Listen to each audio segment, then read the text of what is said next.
Hello everyone. Before we start, make sure to like and subscribe to the channel, and leave a comment with where you're from and what time you're watching. That way, YouTube will keep showing you stories just like this one. Now, let's begin. Fort Benning changed everything for me, though not in the way anyone expects when they sign up to serve their country.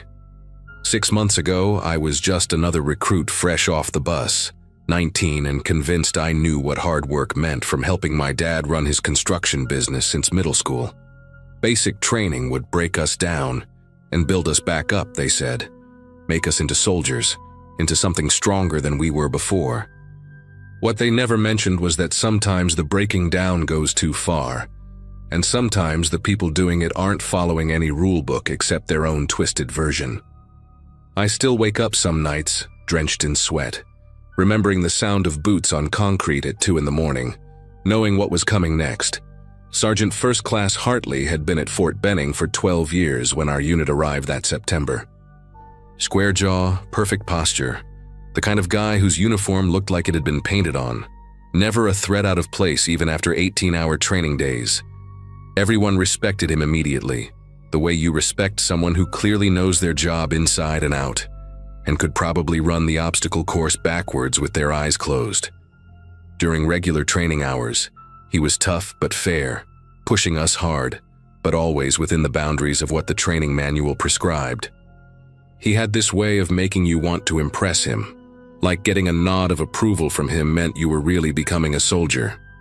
Other drill sergeants would joke around with him in the mess hall, and you could tell even they looked up to him, especially the younger ones who would ask his advice about handling difficult recruits. It started small, almost unnoticeable if you weren't paying attention.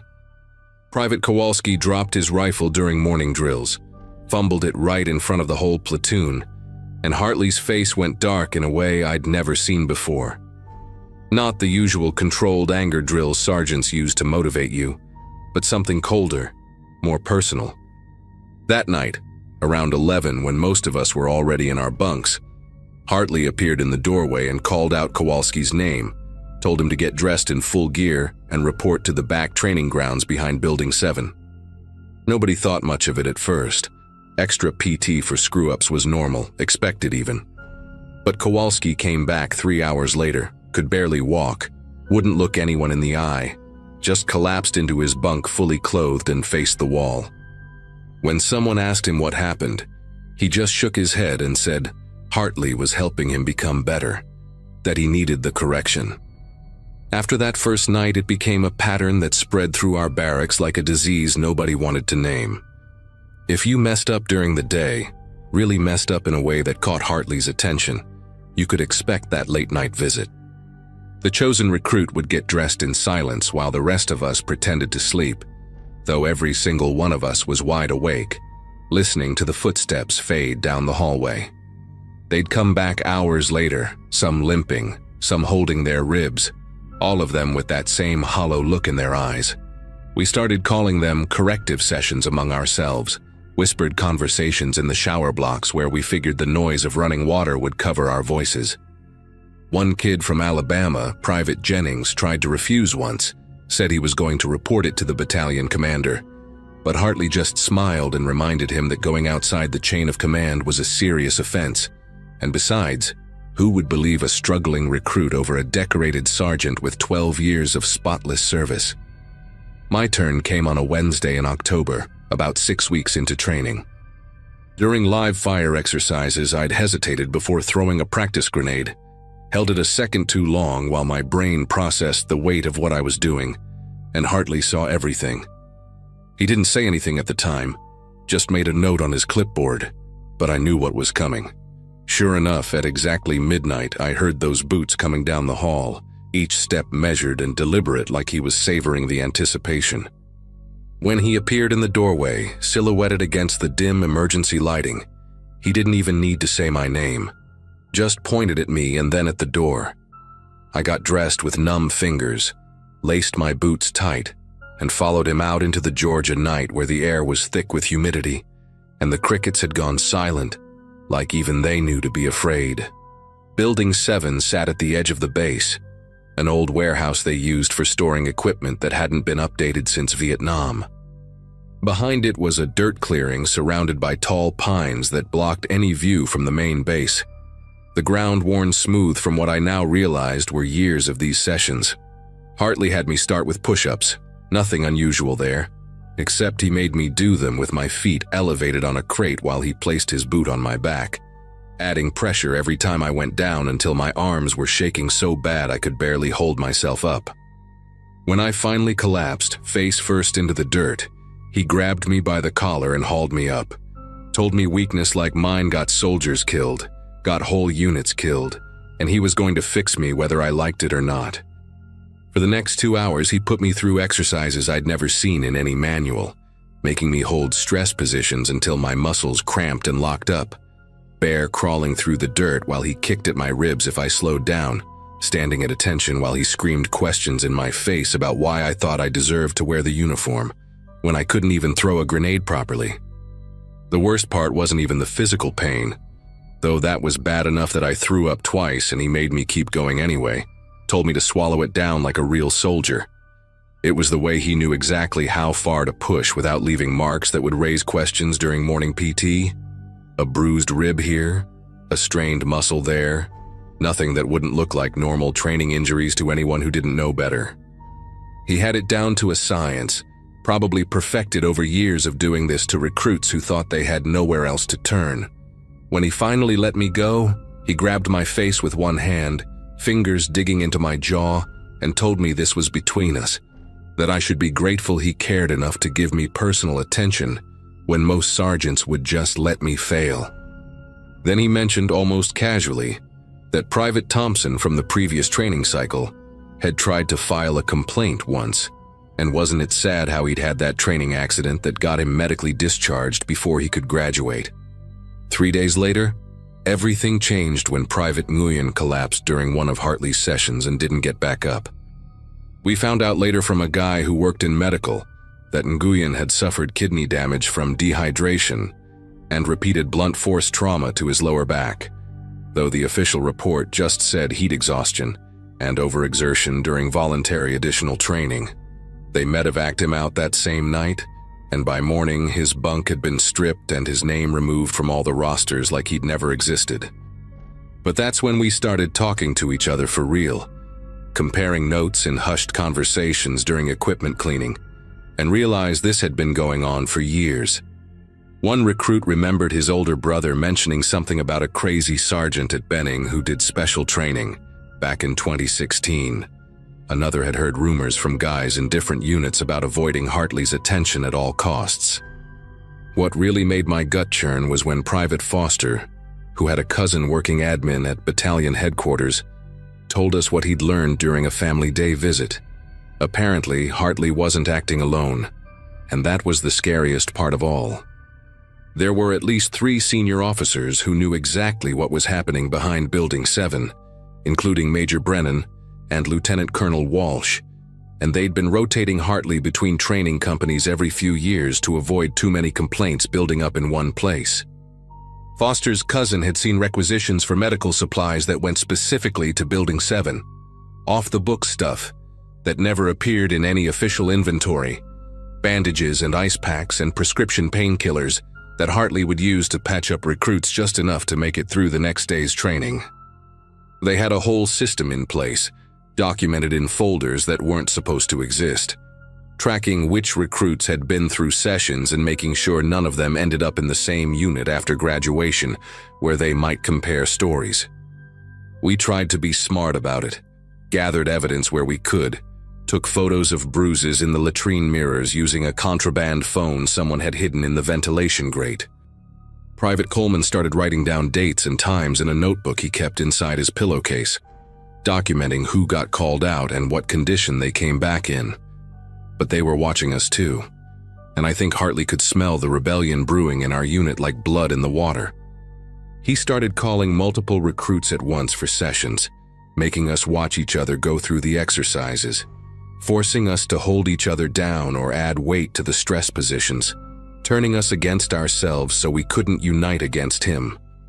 One night he had 5 of us out there, And when Private Reese refused to put his knee on Private Gordon's back during push-ups, Hartley made all of us low crawl through the mud for an hour until Reese finally broke and did what he was told, crying the whole time while Gordon gasped underneath him. The breaking point came during week 9 when Private Foster, the one whose cousin worked in admin, decided he'd had enough and went straight to the Criminal Investigation Division office on base. He walked in there with Coleman's notebook, the phone with all our photos, and bruises still fresh on his ribs from the night before. 6 hours later, Foster was gone, transferred to another base for family emergency reasons, and Hartley called a special formation just for our barracks. He stood there in front of us, hands clasped behind his back, and talked about how training accidents were such unfortunate things, how sometimes recruits who couldn't handle the pressure made up stories to avoid facing their own failures. He never mentioned Foster by name, but he didn't have to. We all knew what had happened. That night, nobody got called for a session, but nobody slept either. Just lay there in the dark wondering if we'd ever make it to graduation, or if we'd all end up mysteriously transferred or medically discharged before we could tell anyone what really went on behind Building 7. But Foster had been smarter than any of us realized, because before he went to CID, he'd mailed copies of everything to his father, a retired command sergeant major, who still had connections all the way up the chain. 2 weeks later, the base was suddenly crawling with investigators from outside Fort Benning, people Hartley and his protectors couldn't control or intimidate. They pulled each of us in for interviews one by one, and this time when we talked, people actually listened and wrote things down in official reports that couldn't just disappear. Hartley was relieved of duty pending investigation, and watching him walk off base in civilian clothes instead of his pristine uniform was like watching a demon lose its power. Major Brennan retired quietly a month later. Walsh got transferred to a desk job in Pentagon, where he couldn't hurt anyone, and 3 other sergeants we didn't even know were involved got brought up on charges. The investigation found 17 years' worth of incidents, hundreds of recruits who'd been through those sessions, dozens who'd been seriously injured and silenced. Some of them came forward after hearing about the investigation, guys who were now stationed all over the world but still woke up in cold sweats remembering Building 7. They gave us all medical evaluations and psych assessments, and I spent 6 months in therapy learning how to sleep through the night again without hearing those boots in the hallway. I finished my training with a different unit, became a soldier the right way, the way it was supposed to happen all along, but I still can't walk past a building like that warehouse without feeling my chest get tight and my palms start to sweat, wondering who else is out there using their authority to break people down with nobody watching, nobody stopping them until someone finally finds the courage to speak up.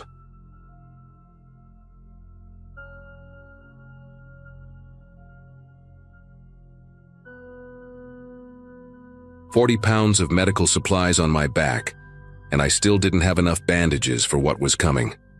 Forward operating base. Ridgeline had been my home for almost a month, carved into the mountainside like a concrete tumor overlooking 3 villages that hadn't asked for our help. Command called it a humanitarian stabilization effort, which sounded noble enough when you're sitting in an air-conditioned briefing room stateside.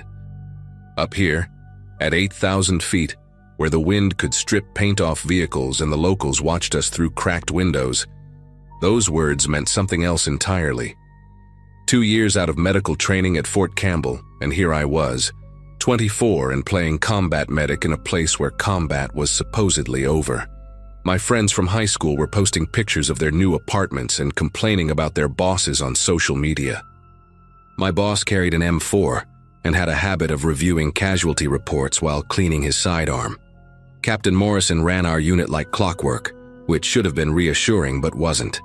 Every morning, briefing followed the same script: hearts and minds, building trust, showing the locals we were here to help.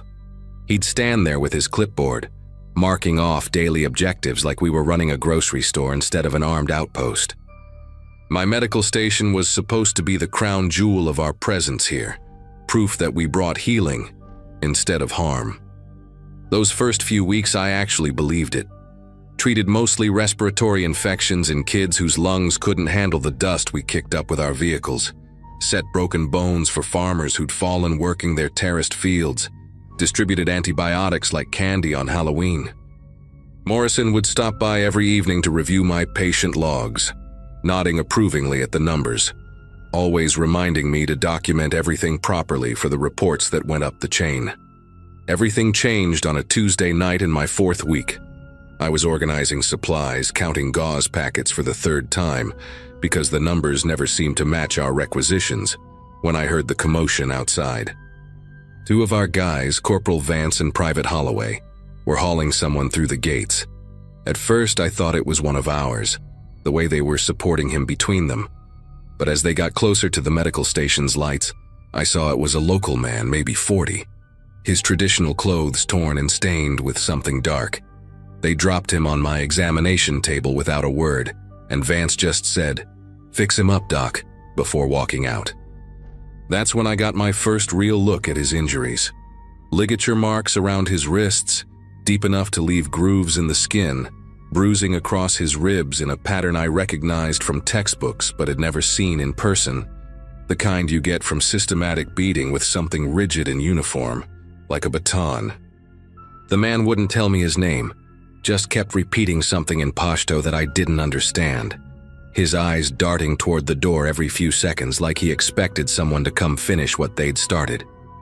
His breathing was labored, but not from any respiratory condition. It was fear, pure and simple, the kind that makes your chest tight and your hands tremble. I cleaned and dressed his wounds, documented everything in my official log with the kind of neutral medical language that strips humanity from injury. Contusions, multiple sites, abrasions consistent with restraint, careful not to speculate about cause in writing. While I worked, I noticed other things. His fingernails had dirt packed beneath them like he'd been clawing at something, trying to dig his way out. There was a number written on the back of his hand in black marker, 47, like someone had been keeping track, organizing, systematizing whatever had happened to him. I gave him water and some pain medication, watched him drink with shaky hands that could barely hold the cup steady. After about an hour, when the morphine had taken the edge off his pain, he finally spoke a few words in broken English. "Not fighter," he said, pointing to himself. "Teacher. Just teacher."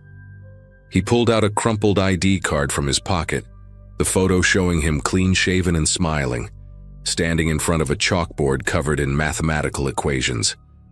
The contrast between that photo and the broken man on my table made something twist in my gut. Before I could ask him anything else, Sergeant Brooks appeared in the doorway, told me the patient was cleared for release. When I protested that he needed observation, possible x-rays for the rib injuries, Brooks just looked at me with this flat expression and said, Morrison wanted him gone by dawn. The teacher understood enough English to know what that meant. He was on his feet and stumbling toward the door before I could even grab his arm to steady him. That should have been my first warning, the moment I should have started asking real questions, but I told myself it was an isolated incident. Maybe he'd been caught up in something, wrong place at the wrong time. Maybe our guys had made a mistake in the dark. You tell yourself these things because the alternative means accepting that everything you're doing here is a lie. But then Wednesday night came, and they brought in 3 more. Same kinds of injuries, same numbered hands, 48, 49, 50. One was a teenager, couldn't have been older than 16, with electrical burns on his shoulders that formed perfect circles, the kind you get from direct application of current through metal contacts. His uncle was with him, number 49, missing 2 fingernails and with a shoulder that hung wrong, dislocated and left untreated for hours. The third was an elderly woman who wouldn't stop crying, not from pain but from something else, something that had broken inside her that no amount of medical treatment could fix. I was wrapping the teenager's burns when Morrison himself walked into my station, something he rarely did after dark. He stood there watching me work, his hands clasped behind his back like he was inspecting troops on parade. These individuals were detained during routine security operations, he said, using that bureaucratic voice that turned people into paperwork. They've been processed and cleared. Your job is medical treatment, nothing more. I kept my eyes on the gauze I was wrapping. Asked him what kind of security operation leaves electrical burns on a kid who probably wasn't even shaving yet. Morrison stepped closer, close enough that I could smell the coffee on his breath, the gun oil on his uniform. "Specialist," he said, and the way he said my rank made it sound like a threat. "You're here to provide medical assistance. That's your lane. Stay in it." After he left, the teenager grabbed my wrist with his good hand, pulled me down close enough to whisper. His English was better than he'd let on in front of Morrison. "They come at night," he said, words tumbling out fast and desperate. "Take men from houses. Say we hide weapons, hide fighters. We hide nothing. My father, they took him 3 days ago. Number 31, he never came back. His uncle tried to shush him, terrified even in the relative safety of my medical station. But the kid kept talking. They have room in basement, under old school. They take us there, ask questions we cannot answer because we don't know. They write numbers so they know who talked, who didn't talk, who broke." I wanted to tell him he was wrong, that we didn't do things like that. But the evidence was right there under my hands, burned into his skin in perfect methodical circles. Thursday morning's briefing was like every other, Morrison going through his checklist while the squad leaders nodded along. I sat in the back, my coffee going cold in my hands, watching him discuss supply routes and patrol schedules like we hadn't been torturing civilians in the basement of an abandoned school. When he dismissed us, I followed him to his office, shut the door behind me. "Sir, about the patients coming in at night," I started, but he cut me off with a raised hand. "Those are enemy combatants who've been processed according to protocol," he said, not even looking up from his laptop. I told him about the teacher, the teenager, asked him how a math teacher qualified as an enemy combatant. That's when he finally looked at me, really looked at me, and I saw something in his eyes that made my mouth go dry. It wasn't anger or frustration. It was calculation, like he was solving a problem, and I was a variable that wasn't fitting into his equation. "Specialist," he said, leaning back in his chair. "You're a good medic, one of the best we've had up here. Your reports are thorough, your treatment success rate is exceptional, but you're young. You don't understand the complexities of counterinsurgency operations." He pulled out a folder from his desk, thick with papers, and set it between us. "Every individual we detain is identified through intelligence gathering, phone intercepts, human intelligence, pattern analysis. That teacher you're so concerned about? His cousin's neighbor's son joined the militants 6 months ago. The teenager? His uncle's phone number was found in a dead fighter's contacts. These connections run deep, and sometimes we have to apply pressure to find where the threats are hiding." He tapped the folder with his index finger. "This is bigger than your medical station, bigger than this outpost. This is about preventing the next bombing in a marketplace full of families, the next ambush that kills 18-year-old privates from Kansas and Ohio." I left his office knowing 2 things. They weren't going to stop, and I was now a problem that needed solving. That night I couldn't sleep, kept thinking about the numbers, about how systematic it all was, how many people had passed through that basement before ending up on my table, or not ending up anywhere at all. Around 0200 hours, I heard vehicles leaving the base, the familiar rumble of Humvees heading down into the valley. I knew what that meant, knew that in a few hours I'd have more numbered hands to bandage, more electrical burns to treat, more broken people to patch up just enough so they could be broken again. I got up, started preparing my supplies, laying out everything I'd need for trauma treatment: gauze, antiseptic, morphine, suture kits. The routine of it was almost comforting, gave my hands something to do while my mind raced through options that all led to the same dead end. By 0400, they were back. This time it was 7 people, numbers 51 through 57, and among them was a kid who couldn't have been more than 12. Number 54. His crime, according to the processing sheet Corporal Vance dropped on my desk, was suspected courier activities. The boy had a concussion, pupils uneven, responding slowly to light, the kind of head trauma you get from being slammed against something hard, repeatedly. While I was checking him for skull fractures, Morrison appeared in the doorway again, But this time he wasn't alone. Master Sergeant Kane was with him, a man who never came to the medical station, who most of us only saw during major operations. Kane had been in Afghanistan since the beginning, had that 1,000-yard stare that comes from seeing too much and caring too little. "Specialist," Morrison said, his voice different now, colder. "We need to discuss your recent performance evaluations." It was a threat dressed up as bureaucracy, and we all knew it. Kane just stood there, hand resting casually on his sidearm, like we were having a normal conversation at a normal hour with normal people instead of a room full of tortured civilians. "Your rotation ends in 6 days, Morrison continued, checking his watch like the time mattered. "You'll be on the convoy back to Bagram, then stateside for leave. I'm sure you're looking forward to seeing your family, getting back to normal life." The way he emphasized normal made it clear what he meant. Forget what you've seen, keep your mouth shut, move on. Kane shifted slightly, his hand still on his weapon, and I understood the message completely. They had 6 more days to decide if I was going to be a problem that required a more permanent solution. The 12-year-old on my table moaned, trying to sit up, and Morrison's eyes flicked to him briefly before returning to me. "Of course, convoy routes can be dangerous. IEDs, ambushes, sometimes people don't make it to Bagram." He let that hang in the air between us, the implicit threat as clear as the numbered hands I was treating. "Do your job, specialist. Treat the patients, file your reports, and in 6 days you go home. That's all you need to focus on." After they left, I finished treating the boy and the others, working in silence while my mind processed what had just happened. They were giving me an out, but it came with conditions. Complicity through silence. 6 days of patching up torture victims.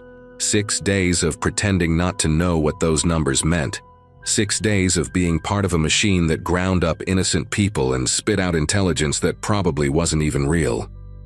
The boy's uncle came to help him walk out, and as they left, the man looked back at me with eyes that held no hope, no expectation of justice, just the resigned acceptance of someone who knew this was how the world worked now.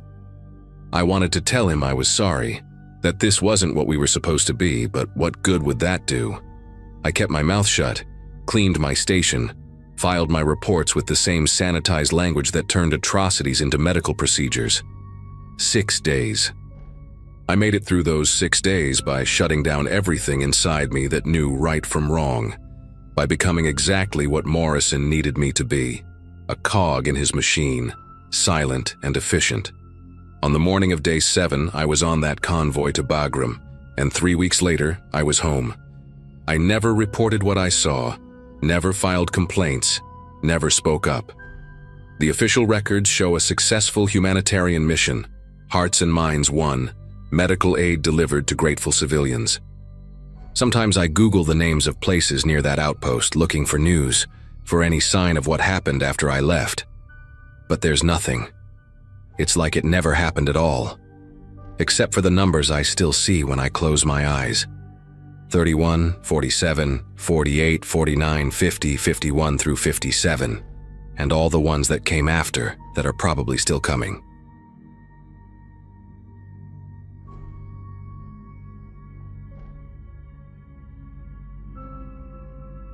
"12 years in the Army, and I walked away right before making staff sergeant, something my old squad still doesn't understand.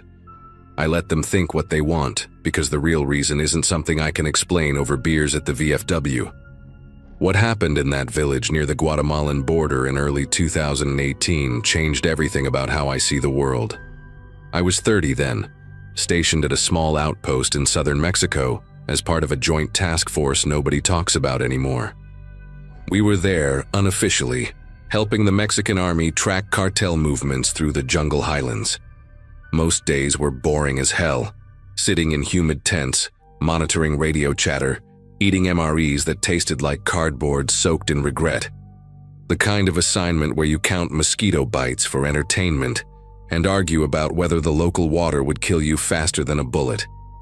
Everything changed on a Tuesday morning when Lieutenant Crawford called 6 of us into the command tent.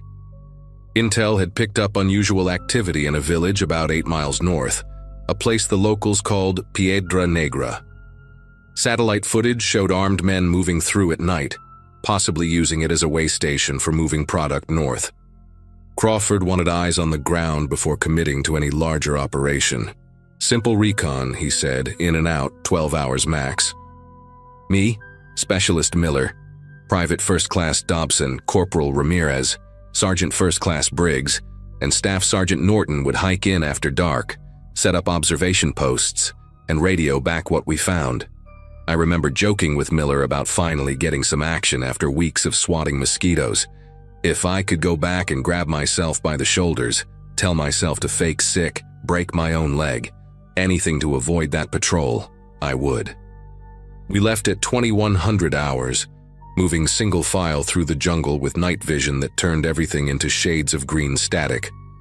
Norton took point, then Briggs, me, Miller, Dobson, and Ramirez bringing up the rear. The humidity was like breathing through wet cloth, and every step squelched in the muddy undergrowth. About 2 hours in, we hit our first waypoint, a ridge overlooking the valley where Piedra Negra sat like a cluster of dark squares against darker forest. Norton hand-signaled for us to spread out and establish our observation posts. I set up with Miller behind a fallen tree trunk, its bark crawling with insects that glowed white in the night vision. Through my scope, I could see cooking fires in the village, maybe 15 structures total, most of them simple concrete blocks with corrugated metal roofs. At 23:47 hours, Norton's voice crackled through the radio, saying he had movement on the north side of the village. Then Briggs confirmed, counting at least 12 individuals moving between buildings. I was adjusting my scope for a better view when the transmission cut into static. Not unusual in the mountains, but the timing made my neck prickle. Miller tried raising Norton on the backup frequency while I swept my scope across the village. The cooking fires were out now, and I couldn't spot any of the movement Norton had reported, just empty paths between dark buildings. Then Miller grabbed my shoulder, pointed to our 10 o'clock position. Through the trees, maybe 50 meters away, I saw them, 2 figures in tactical gear, moving low and fast toward Dobson's position. The way they moved, the equipment profile, these weren't cartel fighters. These were trained soldiers, and they were wearing our exact same kit. Miller and I exchanged looks through our night vision, that green-tinted moment of recognition that something was deeply wrong. I tried to raise Dobson on the radio, got nothing but dead air. The 2 figures had stopped now, taking cover behind trees, their weapons raised toward Dobson's position. I could see the distinctive outline of M4 carbines, the same weapons we carried. Miller tapped my shoulder twice, our signal for potential friendly fire situation. But these couldn't be friendlies. We were the only American unit operating in this sector, and the Mexican army used different gear entirely. I watched one of them pull something from their vest, and my gut clenched when I recognized the shape of a fragmentation grenade. Before I could key the radio to warn Dobson, the figure hurled it in a perfect arc toward his hide. The explosion lit up my night vision in a blinding white flash. Dobson's scream cut through the jungle for maybe 2 seconds before gunfire erupted from multiple directions. Not random cartel spray and pray, but controlled bursts, disciplined fire patterns I'd heard 1,000 times on the range. Miller was already returning fire while I tried desperately to reach anyone on the radio. Through the chaos, I heard Ramirez yelling in Spanish, then in English, then just screaming. More explosions, more muzzle flashes, but in the strobing light and shadow, I couldn't tell who was shooting at who. Miller pulled me down just as rounds cracked over our heads, splitting bark from the tree we'd been using for cover. I caught a glimpse of another figure sprinting between trees, same height and build as Norton, same way of carrying his rifle, but Norton's position was 300 meters in the opposite direction. Then I heard Briggs's voice, clear as day, shouting, "Contact left!" Except Briggs's position had gone silent 5 minutes ago. Miller grabbed my vest and yanked me backward into a small depression in the ground, just as another grenade detonated where we'd been seconds before. Mud and vegetation rained down on us. In the ringing aftermath, I heard bootsteps, multiple sets, converging on our position from 3 sides. Miller was bleeding from a gash on his forehead, trying to clear his weapon that had jammed with mud. I peeked over the edge of our hole and saw them clearly for the first time. 6 figures in perfect formation, moving with textbook squad tactics. Under the night vision, I could make out unit patches on their shoulders, the same patches we wore. One turned slightly and I swear I was looking at Ramirez's face, except Ramirez was supposed to be 200 meters behind us. The figure raised his weapon toward our position, and I saw his finger move to the trigger. We ran. No tactical withdrawal, no covering fire, just pure panic-driven flight through the jungle. Branches tore at our gear.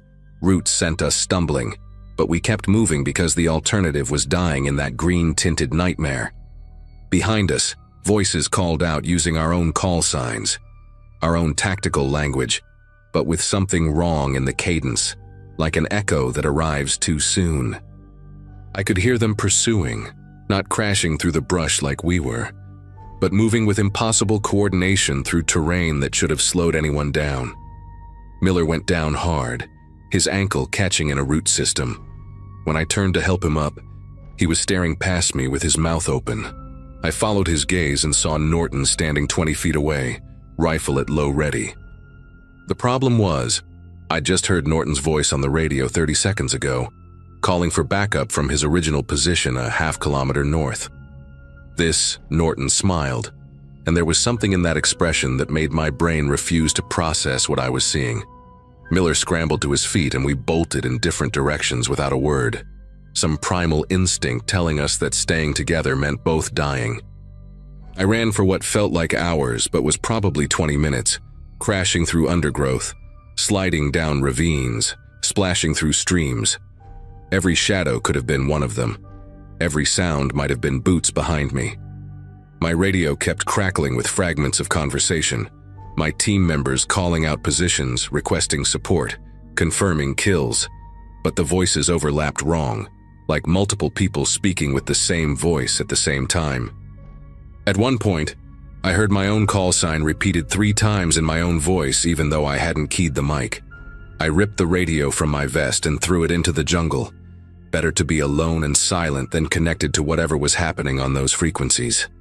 My compass was spinning wildly, the needle just rotating without stopping, so I navigated by keeping the slope of the mountain to my left, figuring it would lead me back toward our base eventually. Dawn was breaking when I literally stumbled into a Mexican army patrol near a logging road. I must have looked insane, covered in mud, gear torn, eyes wild, babbling in broken Spanish about American soldiers shooting at American soldiers. They zip-tied my hands at first, thought I might be a deserter or worse. It took 3 hours and a call to our liaison officer before they agreed to drive me back to our outpost. During that ride, bouncing in the back of their truck, I kept checking the faces of the Mexican soldiers, making sure they stayed the same people, that their features didn't shift when I looked away. When we reached the base, Lieutenant Crawford was waiting with 2 MPs. His first question wasn't about the mission or the village. He asked, very specifically, if I had seen any other members of my team return. When I said no, his jaw tightened in a way that told me I wasn't the first survivor to make it back. They put me in isolation for 48 hours, standard procedure, they said, for personnel returning from compromised operations. But through the tent walls I could hear other voices, other survivors being brought in. Miller arrived 12 hours after me, covered in cuts and speaking in whispers. Ramirez showed up the next morning, missing his gear, and unable to stop talking about seeing himself die. Norton came in last, 36 hours after the mission started, perfectly clean, all his equipment intact, claiming he'd been at his observation post the entire time and didn't understand why everyone had broken radio discipline. The investigators who debriefed us compared our stories like they were trying to solve a puzzle with pieces from different boxes. Our GPS trackers showed impossible data, team members in multiple locations simultaneously, paths that looped back on themselves, positions that placed us inside solid rock. The satellite footage from that night was corrupted, showing only static during the crucial hours.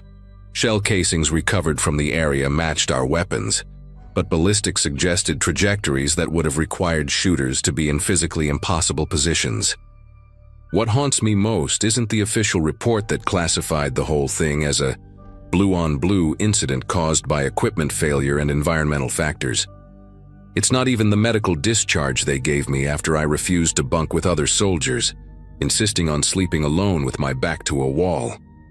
What keeps me up at night is Miller's question, asked in a whisper during our last conversation before they separated us for good.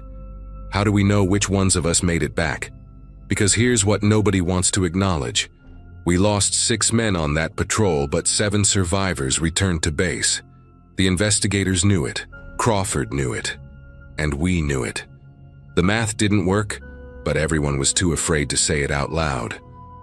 They transferred us all to different units within a week, scattered us across different bases, different countries even. I never saw any of them again, and maybe that's for the best.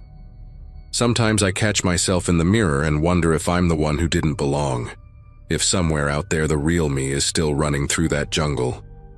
The Army gave me an honorable discharge and a monthly check to never talk about Piedra Negra, but silence doesn't stop the dreams where I'm shooting at myself in the dark.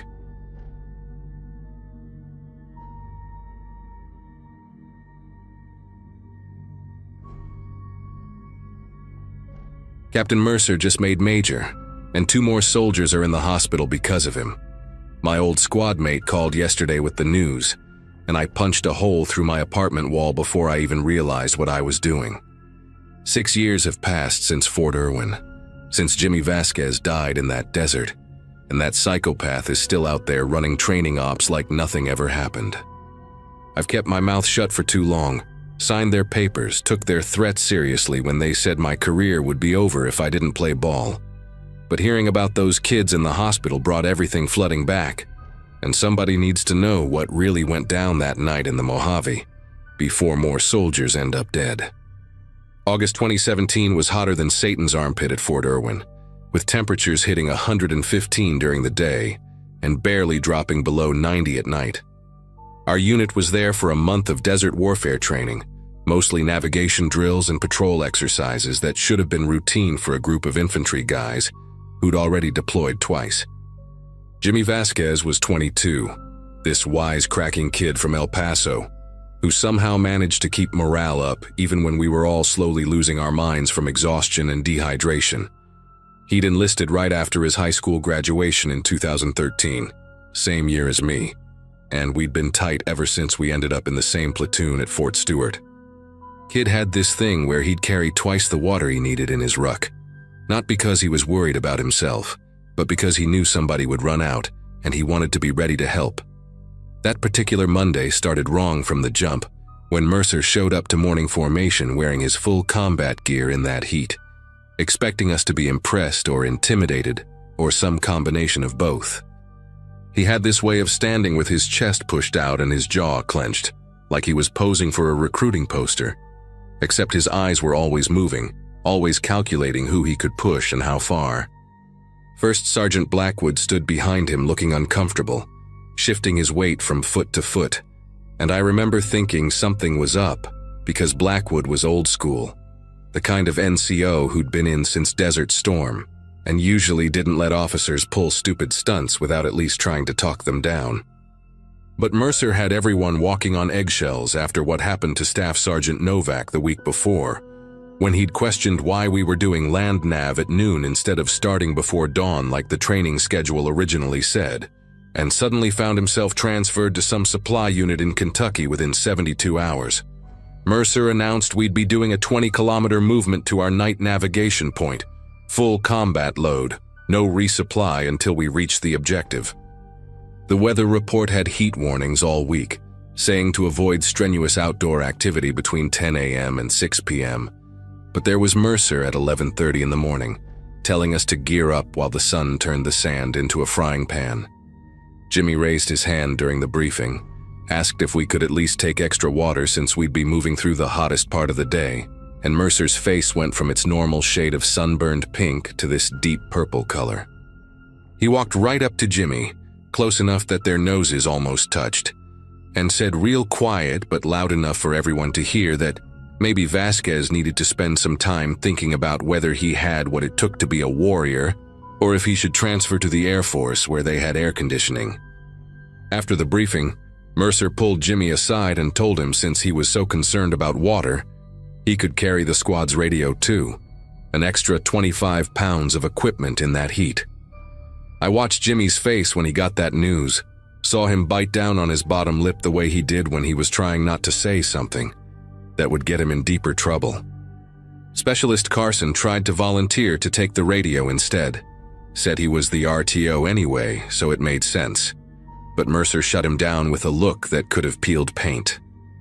We all knew what was happening because we'd seen it before with other guys who'd questioned Mercer's decisions. This systematic breaking down of anyone who didn't worship the ground he walked on.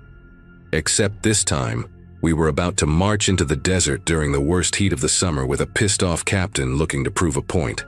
We stepped off at noon sharp, the sun directly overhead turning our helmets into little ovens that cooked our brains while we walked. Within the first hour, 3 guys had already fallen back to the rear of the formation, their faces red as tomatoes, and their uniforms soaked through with sweat that dried into white salt stains before it could even drip off. Jimmy was up front with Mercer, carrying his regular kit plus that radio, and I could see him adjusting the straps every few minutes, trying to find a position that didn't cut off circulation to his arms. The sand was so hot it melted the soles of our boots where the glue held them together, and every step felt like walking through an oven that someone had filled with quicksand. Mercer kept increasing the pace, calling out cadence like we were on some motivational run back at Garrison, instead of a death march through the Mojave, and when Private First Class Hendricks stumbled and went down to one knee, Mercer made the whole platoon do 50 push-ups right there in the sand, while screaming about how weakness was contagious. By hour 3, Jimmy had stopped talking completely, which should have been everyone's first warning sign because that kid never shut up. Always had some joke or story to keep spirits up even in the worst conditions. His face had gone from red to this weird grayish color, and he was swaying with each step like a drunk person trying to walk a straight line. I tried to catch up to him, wanted to take that radio off his back or at least give him some of my water, but Mercer kept me in my position, said any more disruptions to the formation would result in Article 15s for everyone involved. Specialist Washington whispered to me that he'd seen Jimmy dump out his last water bottle an hour ago, completely empty, and now he was just gutting it out on pure willpower and fear of what Mercer would do if he fell out of formation. The sun was starting to set when it happened, that golden hour light making everything look peaceful and beautiful, like some kind of sick joke while we were all dying inside. Jimmy took 3 more steps, then his legs just gave out like someone had cut his strings, and he went down hard, face first into the sand with all that gear on top of him. The radio made this awful crunching sound when he hit, and for a second nobody moved because Mercer had trained us so well not to break formation without permission. Then training kicked in, and me and Carson rushed to flip him over, get his helmet off, start checking his vitals while someone else called for the medic on their radio. Jimmy's eyes were rolled back in his head. His skin was dry and burning hot to the touch. No sweat at all, which meant his body had completely given up trying to cool itself down. And when I tried to find a pulse, it was going so fast, it felt like a hummingbird trapped under his skin. Mercer stood over us while we worked on Jimmy. Not helping, not calling for faster medical support, just watching with this expression on his face that I'll never forget, like he was disappointed Jimmy had proven him right about being weak. He actually said, and I quote this word for word because it's burned into my memory, that this was what happened when soldiers didn't maintain proper physical fitness standards and tried to take shortcuts.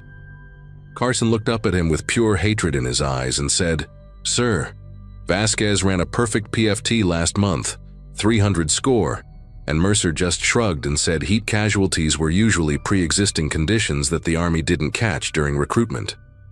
The medic was still nowhere to be seen, and when Washington tried calling again, we found out they were positioned at the finish point, 20 minutes away by vehicle on rough terrain, because Mercer hadn't wanted them slowing down the movement by being embedded with us. We tried everything we knew from our combat lifesaver training while waiting for that medic. poured what little water we had left on Jimmy's neck and armpits, elevated his legs, fanned him with anything we could find. But his body was too far gone into heat stroke. His breathing got shallower and shallower, these tiny little gasps like a fish out of water, and then it just stopped altogether right as we heard the medical vehicle's engine in the distance.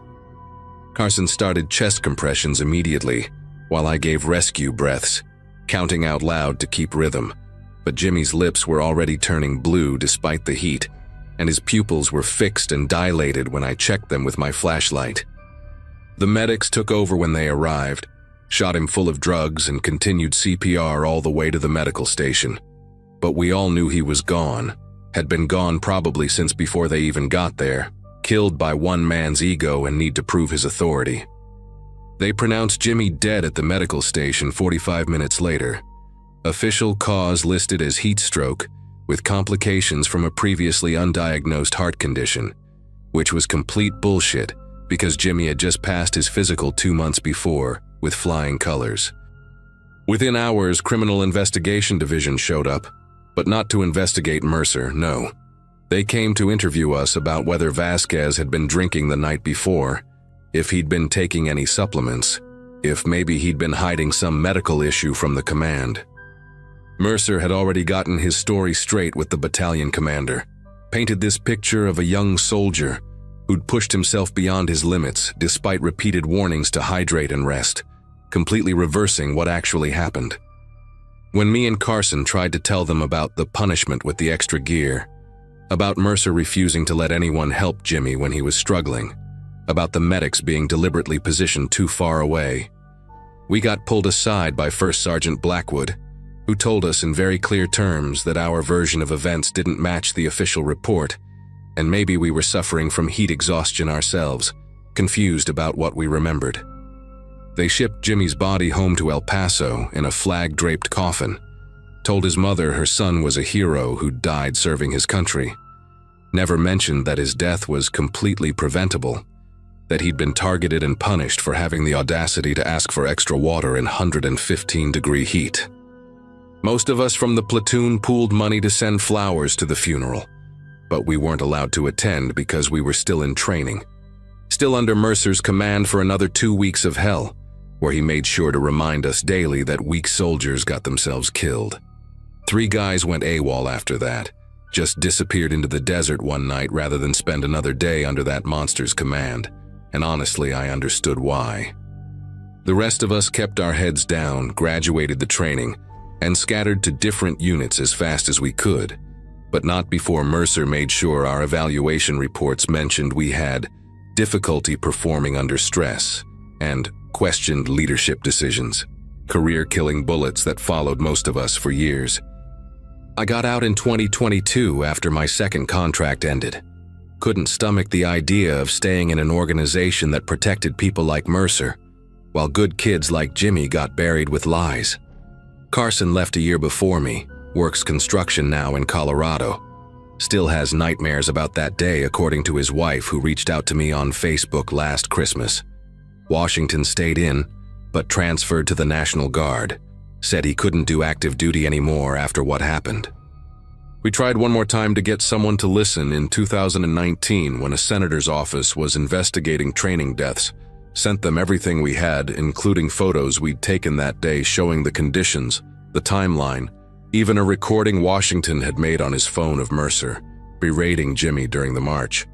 But nothing came of it because Mercer had connections, golf buddies with stars on their shoulders, who made sure his record stayed clean. Now he's Major Mercer, probably on track to make Lieutenant Colonel within a few years, still running soldiers into the ground in Nevada, and all I can do is post this story on every military forum I can find, hoping maybe someone with more power than me will finally do something. Jimmy's mom still texts me on his birthday every year, tells me about his sisters who all graduated college now, how proud he would have been of them. And every time I have to swallow the guilt of not doing more, not pushing harder, not finding some way to get justice for her son. But maybe if enough people read this, if enough people know what really happened to Private First Class James Vasquez on August 14, 2017, Maybe the next kid who questions an illegal order in dangerous conditions won't end up in a box. And maybe someday Mercer will finally face consequences for what he did. Though I'm not holding my breath because the system protects its own, always has, always will.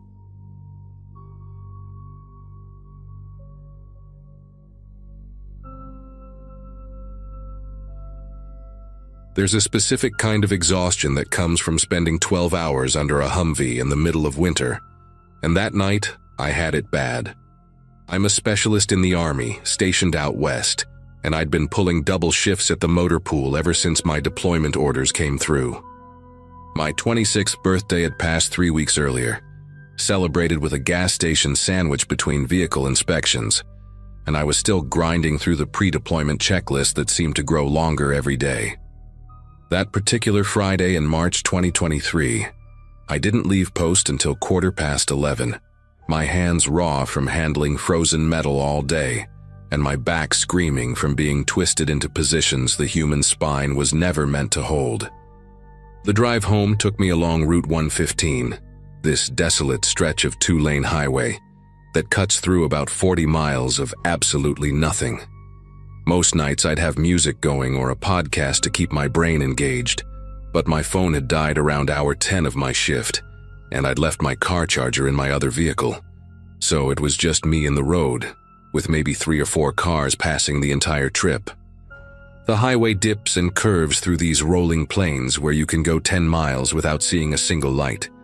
And about 20 miles from post, right where the terrain drops into this wide valley, the fatigue hit me like a brick.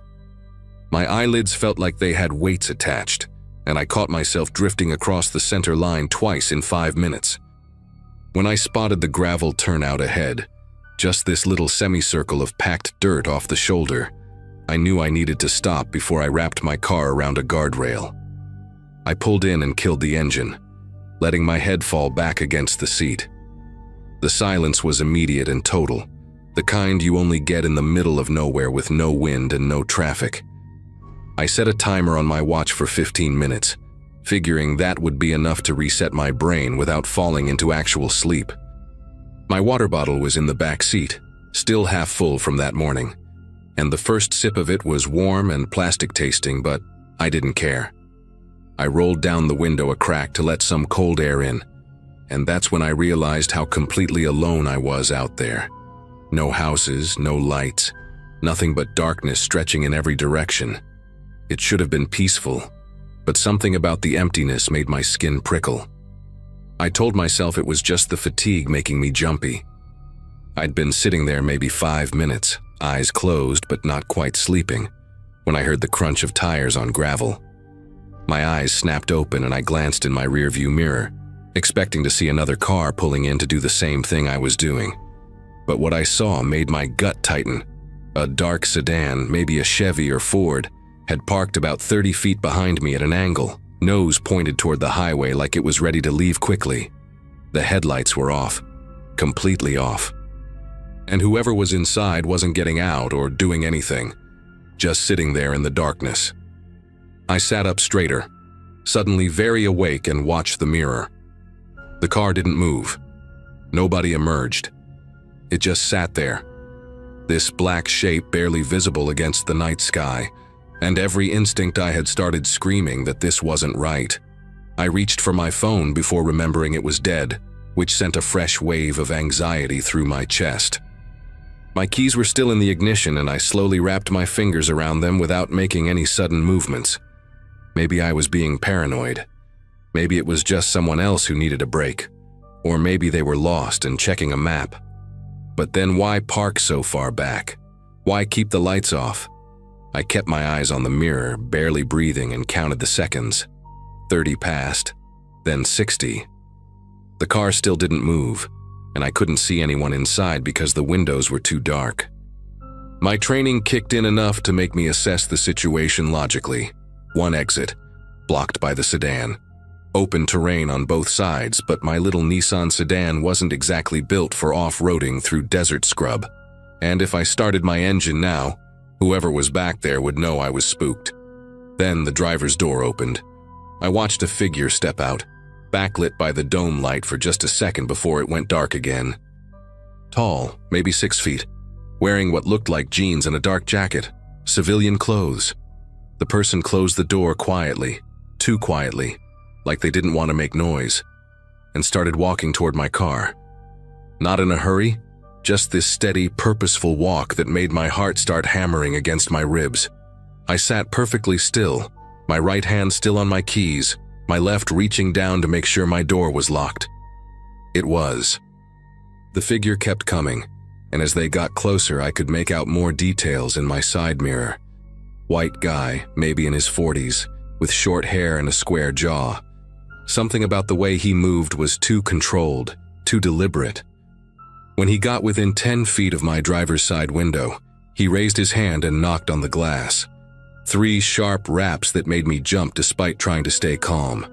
I cracked the window maybe an inch, just enough to hear him, but not enough for him to reach through. "Can I help you?" My voice came out steadier than I felt, and I was grateful for that. The man leaned down slightly, and in the dim glow from my dashboard, I could see his face clearly now. Clean-shaven, hard eyes, the kind of expression that gave away nothing. "Military police," he said, his tone flat and official. "Need to see your identification and registration." My brain stuttered for a second. Military police, out here, in civilian clothes, in an unmarked car with the lights off? Nothing about this made sense. Real MPs drove marked vehicles, wore uniforms or at least had visible badges, and they sure as hell didn't lurk in highway turnouts at midnight waiting for random soldiers. "Can I see your credentials?" I asked, keeping my voice level but firm. I'd been stopped by actual MPs before, and they always showed ID first. The man straightened up, and for just a moment something flickered across his face. Annoyance, maybe, or calculation. "Wait here," he said, then turned and started walking back toward his car. But he didn't walk like someone going to get identification. He walked like someone who'd just had their bluff called. My pulse was racing now, and I watched him in the mirror as he got about halfway back to the sedan. Then he stopped, pulled something from his pocket that looked like a phone, and appeared to be texting or calling someone. That's when I saw the headlights. A second vehicle, a large SUV or truck, came rolling up the highway with its high beams off, just running lights, and it slowed down as it approached the turnout. My entire body went cold. This wasn't random. This was coordinated. The SUV pulled in behind the sedan, completely blocking the only exit back onto the highway, and I knew with absolute certainty that I was in serious danger. I didn't wait to see who got out of the second vehicle. My hand twisted the key and the engine roared to life, way too loud in the silent night. The man who'd knocked on my window spun around and started running back toward me, yelling something I couldn't hear over the blood pounding in my ears. I yanked the wheel hard to the right toward the open desert and stomped on the gas. My car lurched forward, tires spinning in the gravel before catching, and I went straight off the edge of the turnout into the scrub brush. The suspension screamed as I hit the uneven ground, sagebrush scraping the undercarriage with sounds like nails on metal. My headlights bounced wildly, illuminating nothing but dirt and rocks and scattered vegetation. Behind me, I could see lights now. Both vehicles had their high beams on, and at least one of them was trying to follow me into the brush. But my car was smaller, lighter, and I was running on pure adrenaline and terror. I kept the gas pedal floored, steering around the bigger rocks and praying I didn't hit a drainage ditch or blow a tire. The terrain sloped upwards slightly, and my little sedan struggled, engine whining, but I kept pushing it. After what felt like forever but was probably only 30 seconds, I saw the highway again, the northbound lane about 50 yards ahead. I aimed for it, crashed through a final stretch of low brush, and my tires hit pavement with a screech that probably took years off the rubber. I didn't slow down. I merged onto the highway going 60 and kept accelerating, checking my rear view obsessively. The lights behind me had stopped at the edge of the brush. They weren't following onto the road. I drove for another 10 miles before my hands started shaking so badly I had to pull into a gas station just to breathe. The attendant inside looked at me like I'd seen a ghost, which I guess wasn't far from the truth. I borrowed his phone and called the local police, told them everything while sitting under the fluorescent lights with a bottle of water I couldn't even open because my hands wouldn't work right. The dispatcher took my information, told me a unit would meet me there and asked if I needed medical attention. I said no, but honestly, I wasn't sure. 2 sheriff's deputies showed up 20 minutes later and I walked them through the whole thing again. They took notes, asked good questions, seemed to take it seriously. One of them mentioned they'd had reports of suspicious activity along that stretch of highway, people getting followed or hassled, but nothing quite like what I described. They offered to escort me home, which I accepted without hesitation. I filed a formal report the next morning at the station, gave them every detail I could remember about the sedan and the SUV, though I hadn't caught any plate numbers in the chaos. What happened next is the part that still keeps me up sometimes. 2 days later, a detective called me. They'd found a burned-out vehicle at that exact turnout, completely torched, nothing left but a blackened frame and melted metal. The fire department had responded to it Sunday morning after a trucker reported smoke. When investigators sifted through the wreckage, they found military gear in the trunk, stuff that had survived the fire enough to be identifiable. Tactical vests, what looked like parts of uniforms, equipment that absolutely should not have been in some random civilian's car. The detective said they were treating it as connected to my incident, possibly part of a theft ring targeting military personnel or installations. He told me I'd made the right call running, that these people were clearly professionals who knew what they were doing. They never caught whoever was driving those vehicles, and I never found out if that gear was stolen from Post or from someone like me. The case went cold after a few months. I take a different route home now, even though it adds 15 minutes to the drive. I never stop on highways anymore, no matter how tired I get, and I keep my phone charged religiously. Sometimes I think about how close I came to rolling down that window further, or waiting longer before running, or any number of small decisions that could have changed everything. The detective told me that whoever they were, they'd clearly done this before, that the coordinated approach and the fake MP angle suggested experience. What bothers me most isn't even the danger I was in, though that's bad enough. It's knowing they're still out there somewhere, maybe still working that same stretch of road, maybe targeting other soldiers who are too tired or trusting to question things. I reported every detail I could remember to both the local police and my chain of command, even sat down with CID investigators who wanted to know if I'd noticed anything suspicious on post in the weeks before. They seemed to think these people had inside knowledge, knew schedules or patterns. I deployed 4 months after all this happened, and honestly, being overseas felt safer than driving that highway. When I got back stateside last year, the first thing I did was check if there'd been any updates on the case. There hadn't been. No arrests, no new leads, just my statement and that burned car sitting in an evidence lot somewhere. I still wonder sometimes what would have happened if I'd been too exhausted to question that fake badge, or if my car hadn't made it through that terrain. Some nights I wake up hearing those 3 sharp knocks on glass, and I have to remind myself I made it out. Not everyone might have been that lucky.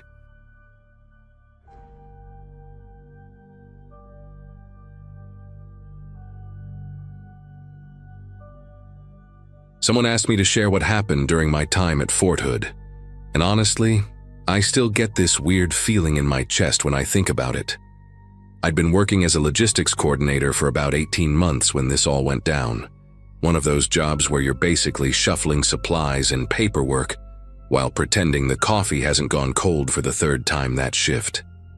The apartment complex where I lived sat about 2 miles from the main gate, one of those places that catered specifically to enlisted folks who wanted to get away from the barracks but couldn't afford anything fancy. My unit was on the 2nd floor, number 214, facing the parking lot where I could see my beat-up Mazda from the kitchen window. The place had that generic rental smell, like industrial carpet cleaner mixed with whoever lived there before, but it was mine, and I'd made it comfortable with some plants and posters that made the beige walls less depressing. The first time I noticed something wrong was on a Wednesday in late January. I just finished a graveyard shift that had me processing inventory reports until my eyes felt like sandpaper. And when I trudged up the stairs to my apartment around 7 in the morning, I could have sworn the door wasn't quite flush with the frame. Not wide open or anything obvious, just that tiny gap where you could see a sliver of darkness inside instead of the door sitting properly in its frame.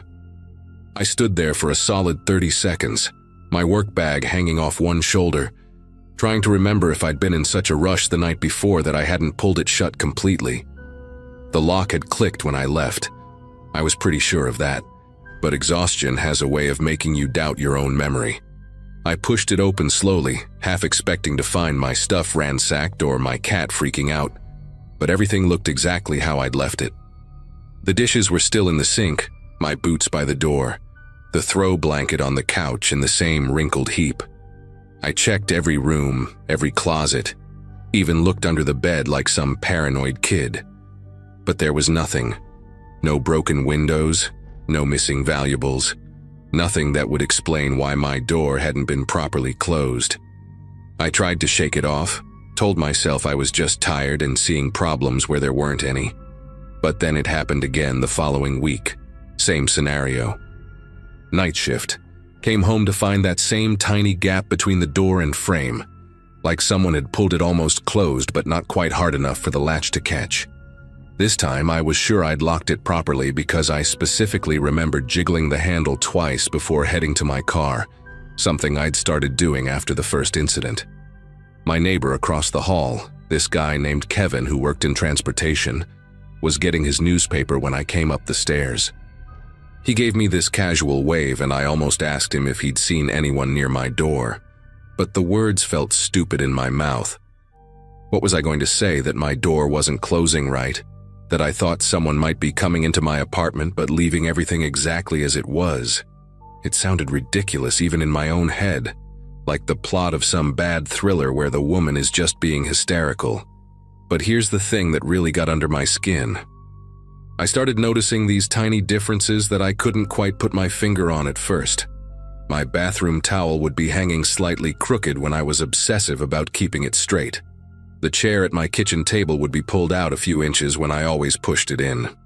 One morning I found my bedroom closet door open maybe 6 inches, and I never left it open because the squeaky hinge annoyed me.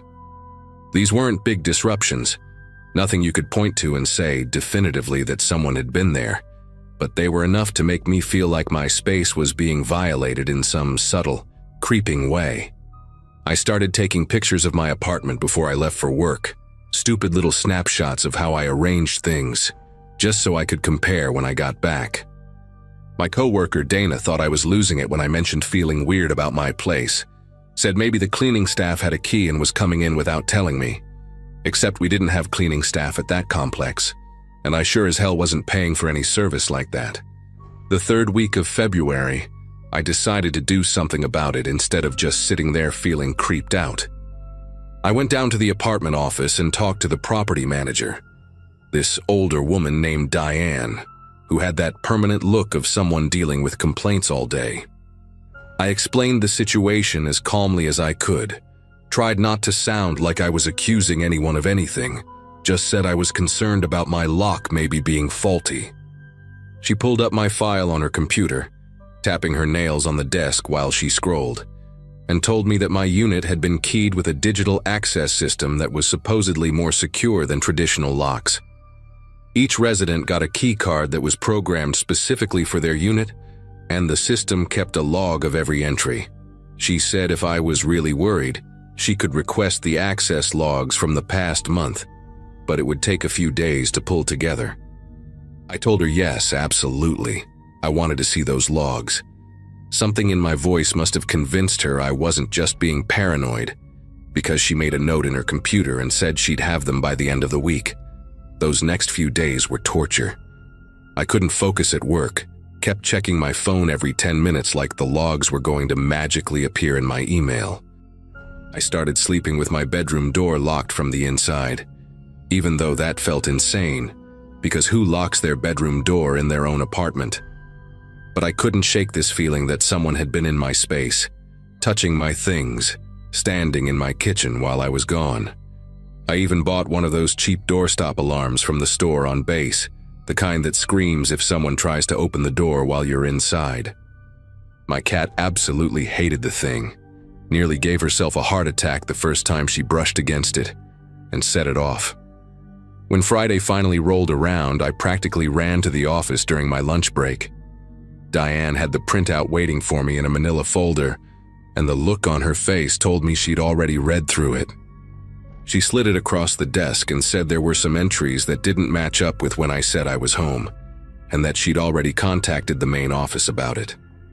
I opened that folder right there at her desk, and my hands were shaking so bad the pages rattled. The log showed my keycard entries, all the times I'd come and gone, which matched up with my memory perfectly.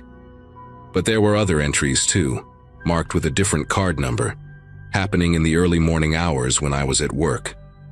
Someone had accessed my apartment 7 times over the past month. 7 times. Always between 3 and 5 in the morning, always when they somehow knew I wouldn't be there. The entries were time-stamped down to the minute. February 2nd at 4:18 in the morning, stayed for 42 minutes.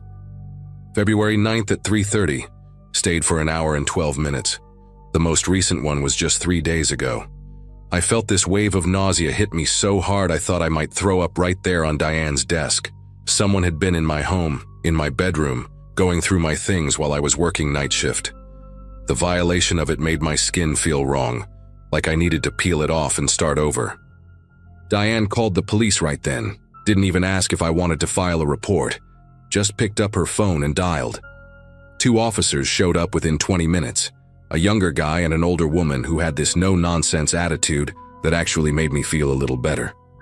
They took my statement, photographed the access logs, and explained that they'd need to pull security footage from the complex's cameras. The property had cameras in the parking lot and near the main entrance, supposedly for resident safety, though I'd never paid much attention to them before. The female officer, her name tag said Phillips, told me they'd also need to figure out whose keycard was being used to access my unit.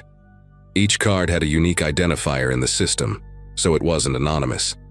Someone specific had that card, and the system would tell them exactly who it had been issued to. She asked me if I had any ex-boyfriends or anyone who might have a reason to want access to my place, and I told her no, nobody like that. I'd been single for over a year and kept mostly to myself outside of work. It took them 3 days to trace the keycard, and those were the longest 3 days of my life.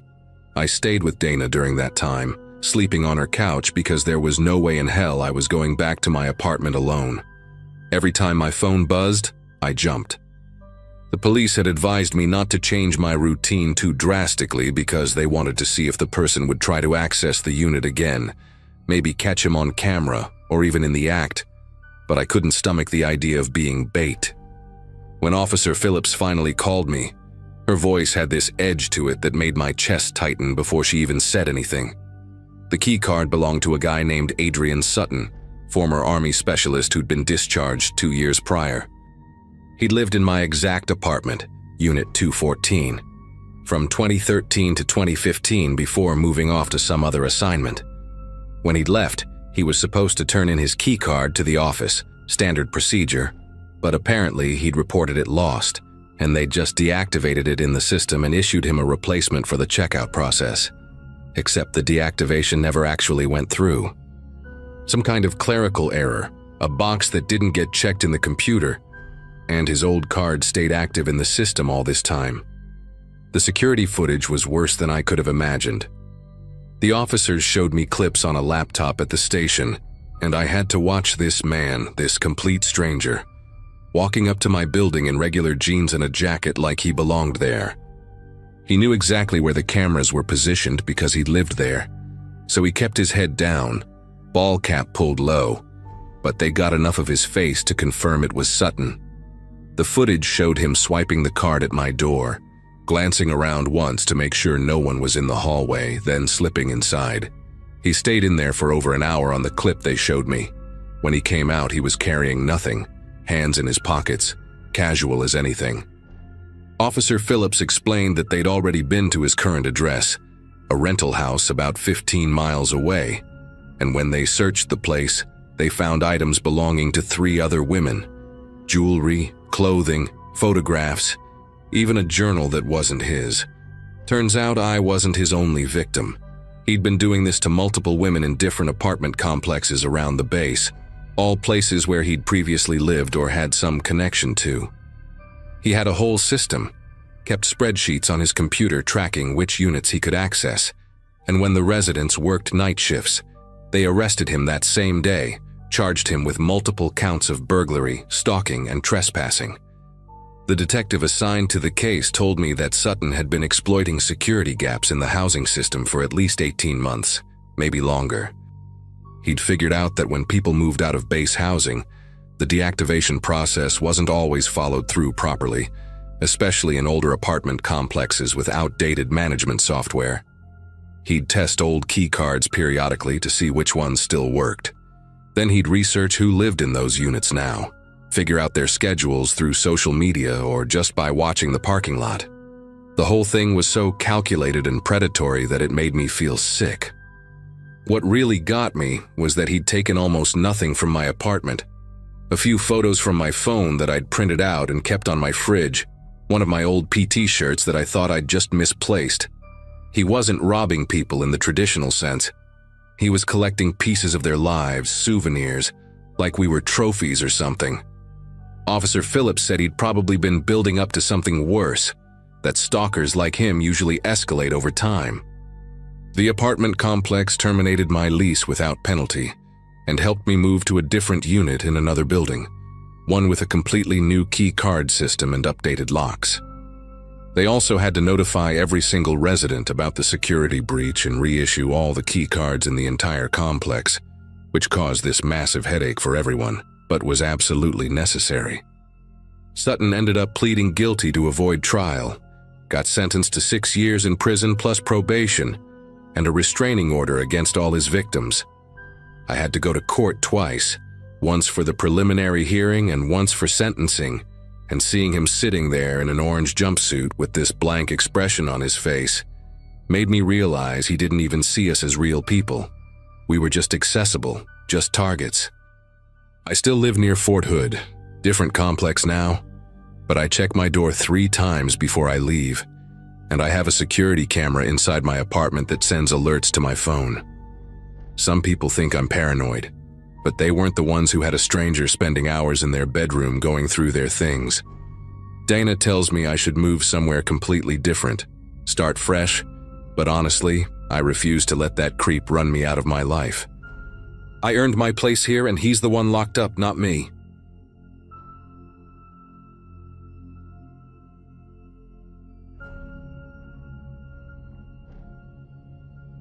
When I started volunteering for the Veterans Oral History Project, I thought it would be mostly paperwork and camera setups. I wasn't a historian, just a part-time technician helping record interviews for the archive. The goal was simple: capture the stories of service members before time, and silence swallowed them. Most sessions went the same way: polite introductions, some nervous laughter, and long pauses between memories. Then one afternoon, they sent me the file of a man named Elliot Marsh. His record showed a clean discharge and a few commendations. Nothing unusual. He arrived exactly on time, dressed neatly, his posture too rigid for someone who'd been out of uniform for years. He spoke softly but carried that kind of discipline you don't unlearn. At first, it was standard stuff: base life, desert heat, patrols that blurred together. His words came steady, measured, the kind of rhythm you get when you've told the same stories to family gatherings. But about 20 minutes in, something in his voice changed, a hesitation that didn't match the rest. He glanced toward the camera light, then at me, and asked if the recording was secure. I told him yes, standard digital capture, local backup, nothing special. He nodded but didn't seem convinced. Then, out of nowhere, he said there was one mission that never made it into any report. His expression tightened, and he pressed his palms flat on the table as if steadying himself. "They told us it was a rescue," he said, "but that's not what it turned into." The air in the room shifted after that. He described a night operation deep in an unnamed valley, No coordinates, no date. His unit was ordered to secure a group of civilians supposedly linked to insurgents. But when they arrived, there were no weapons, no defenses, just a cluster of families huddled near burned-out vehicles. He said they were told to wait for extraction, but no one came. Hours passed, and the radio stayed silent. Then, without command, half his squad vanished into the dark. Elliot's eyes drifted toward the corner of the room as he talked, like he was tracking something only he could see. His breathing got uneven, and his tone lowered almost to a whisper. He said the people they were guarding didn't speak, didn't move much, and didn't seem afraid. One of the civilians, a woman in a torn blue scarf, kept looking past them, over their shoulders, as if waiting for someone else to arrive. He said when dawn came, the sun hit the valley wrong. The ground looked black like wet glass, and none of the missing soldiers were ever found. I remember trying to ask clarifying questions, to keep the session professional, but the words stuck. The atmosphere in the room felt heavy, charged. He rubbed his temples and said that later, during roll call, they'd still heard voices answering back, names belonging to those who'd disappeared. He laughed nervously and said he still hears them sometimes, late at night when he can't sleep. Then he went silent, staring down at his hands. They were trembling slightly, and his nails dug into his palms until I thought he might break the skin. I stopped the camera for a minute and asked if he wanted to take a break. He didn't respond, just sat there, breathing slow, eyes darting from the window to the wall behind me. After a while, he said something I couldn't make sense of, that the faces he saw back then still reported in, like they were waiting for orders. I turned the camera back on, but he seemed distant now, detached from the present. His words came fragmented, disjointed, half-sentences swallowed by long pauses. Then, all at once, he leaned forward and whispered, "They still think it's nighttime." His voice cracked when he said it. I tried to ask what he meant, but before I could finish, he stood up and walked out of frame. The door didn't close. It just creaked slowly until the room was empty on screen. I thought maybe he needed air, so I gave him a minute. When I finally stepped into the hall, there was no sign of him. His jacket still hung on the chair, his folder on the table, but the corridor outside was completely empty.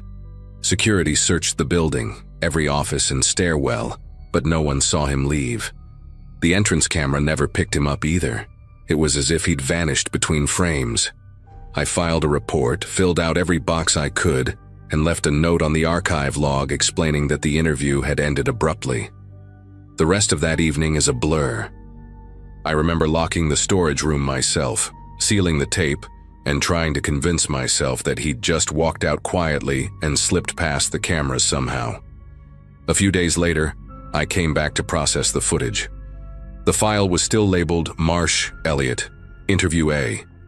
It played normally at first, and the introductions, the small talk, everything exactly as I remembered. Then right where he leaned forward and whispered that last sentence, the image warped. His face blurred, and the sound distorted into static. The recording cut off mid-word. After that, there was a few seconds of darkness, and then a slow, rhythmic breathing close to the mic. Not his voice, not mine. I checked the system logs thinking maybe someone tampered with the file, but there was no sign of access. The room had been locked since that day. The tape was supposed to be stored offline, but somehow it showed a new timestamp. The night before I reviewed it. I didn't tell anyone. I just made a copy of the footage and kept it hidden at home, unsure if I'd ever be able to explain it.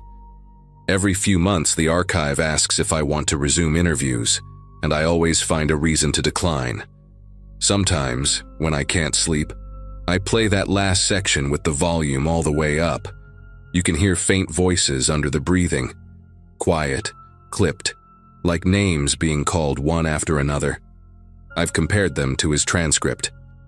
They match the names of the soldiers he said were gone. The original file is still stored in the project's cold archive, labeled as incomplete, but I've stopped checking it. Some stories, I think, aren't meant to be preserved.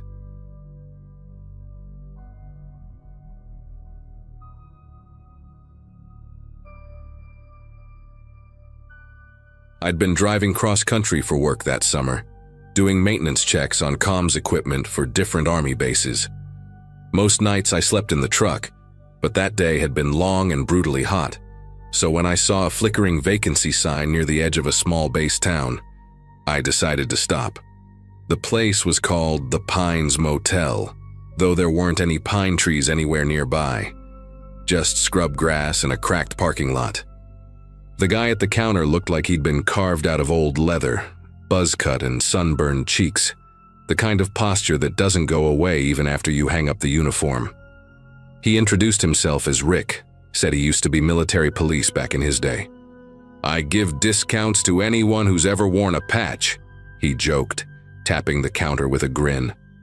His stories came quick, about patrols overseas, long deployments, and kids these days who didn't know what discipline was. He seemed harmless enough, maybe a little too eager to talk, but I'd met plenty of retired guys like him. I signed the logbook, got my key, and headed to room 4, the one closest to the end of the row. The room smelled faintly of bleach and air freshener, but it was clean. Old floral curtains, buzzing neon leaking through the window, a TV bolted to the dresser with a cracked remote.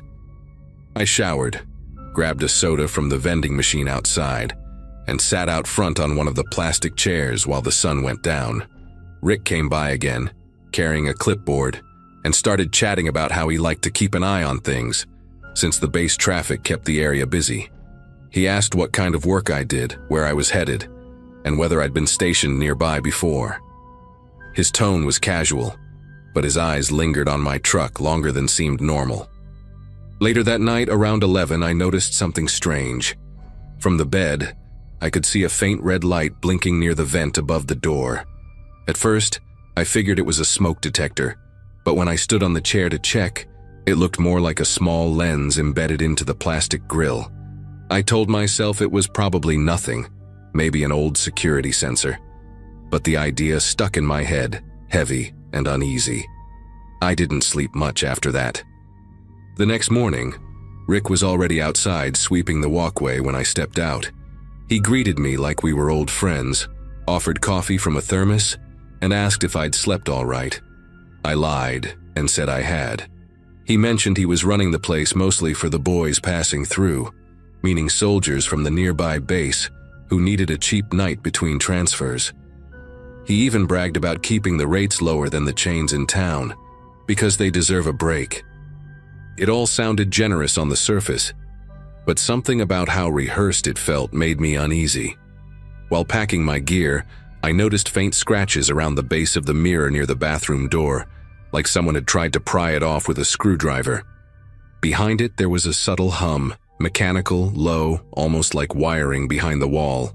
I leaned closer but stopped when the front door creaked open. Rick stood there holding a towel, smiling. Said he was just checking if I needed extras for the road. I thanked him and locked the door as soon as he left. The hum behind the mirror seemed louder after that. I checked out around 10, drove to a diner near the highway, and couldn't shake the feeling that I'd dodged something. When the waitress asked where I'd stayed, I mentioned the Pines. Her face went still. She said she thought that place had shut down months ago. Claimed the property had been condemned for code violations. No running water, electrical hazards, the works. But I'd just been there less than an hour earlier. When I insisted it was open, she just stared at me and said, "Honey, nobody's supposed to be living out there." I called the local sheriff's office that afternoon to ask about it, figuring maybe Rick was running it off the books. The deputy on the line asked for my name and told me to stay where I was. Within 30 minutes, 2 officers showed up at the diner, took my statement, and asked me to describe the man. When I said his name was Rick, one of them exchanged a look with the other. They didn't tell me much, just that they'd been looking for him for a while. They asked if I still had my room key. I did, and they took it as evidence. 2 days later, an investigator called to follow up. He said they'd gone to the property early that morning and found the entire motel empty. Doors unlocked, office ransacked, lights still on. The basement door had been forced open, and inside were signs of something worse. There were faint blood traces along the drain and wiring that ran from the ceiling, down through a mess of disconnected monitors. Every guest room had hidden cameras disguised as vents, mirrors, even wall hooks. Most of them were wired to a central system in the basement. The man I'd met, Rick, was gone. The investigator explained that several missing soldiers had last been traced to the same stretch of road over the past year. Most were young, just traveling through between assignments. Their names showed up in the motel's handwritten logbook, the same one I'd signed. When authorities compared it with records from nearby bases, none of those men had ever checked in at their next destinations. Rick's real name wasn't Rick at all. It belonged to a retired military police officer who'd left service under investigation for misconduct years earlier. They suspected he'd been luring young servicemen by offering discounts, then drugging them. What happened after, nobody could say for sure. The blood evidence was partial, not enough for confirmation, and there were no bodies, only fragments of uniforms, scraps of tape, and boot soles buried behind the property. The agent told me they believed he'd fled the state within hours of me leaving that morning. My report was the last confirmed encounter anyone had with him. It's been years since then, and I still think about that night every time I pass a small roadside motel. I keep wondering how many people smiled back at that same man, handed him cash, and went to sleep under those same vents. Sometimes I wake up on the road and glance around, half expecting to see that faint red light blinking somewhere in the dark. I never stayed at another mom-and-pop place again, not after the Pines. Some things you can't unsee, even if you only saw them once.